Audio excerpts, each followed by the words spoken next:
রাজনৈতিক দল হিসেবে জামায়াত ইসলামের বাতিল হওয়া নিবন্ধন ফিরিয়ে দিতে নির্দেশ দিয়েছেন আপিল বিভাগ।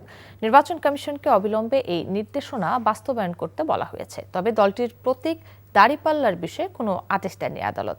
আপিল বিভাগ প্রতীকের বিষয়টি নির্বাচন কমিশনের উপর ছেড়ে দিয়েছেন। প্রধান বিচারপতি ডক্টর সৈয়দ রেফাত আহমেদের নেতৃত্বে 4 বিচারপতির আপিল বেঞ্চ এ রায় ঘোষণা করেন। এ সংক্রান্ত হাইকোর্টের রায় বাতিল করে দেশের সর্বোচ্চ আদালত এ রায় দেন।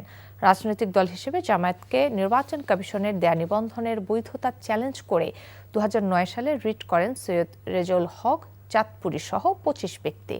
রিটের চূড়ান্ত শুনানি নিয়ে সংখ্যাগরিষ্ঠ মতের ভিত্তিতে জামায়াতের নিবন্ধন অবৈধ ঘোষণা করে 2013 সালের 1 আগস্ট রায় দেন হাইকোর্টের 3 সদস্যের বেঞ্চ। পরে 2018 সালের 7 ডিসেম্বর প্রজ্ঞাপন জারি করে জামায়াতের নিবন্ধন বাতিল করে নির্বাচন কমিশন। মাননীয় আপিল বিভাগ হাইকোর্টের যে রায় ছিলেন এই রায়কে বাতিল ঘোষণা করেছেন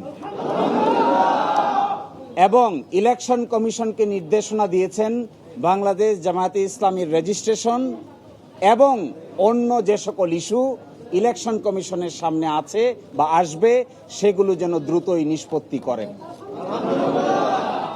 এর এই মাধ্যমে আজকে বাংলাদেশ জামায়াতে ইসলামী তার নিবন্ধন ফিরে পেল।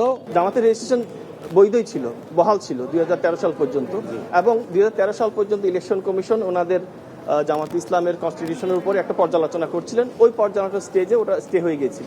এখন ইলেকশন কমিশন পর ডিরেকশন দিয়েছে আপিল ডিভিশন ওই স্টেজ থেকে আবার শুরু করার জন্য।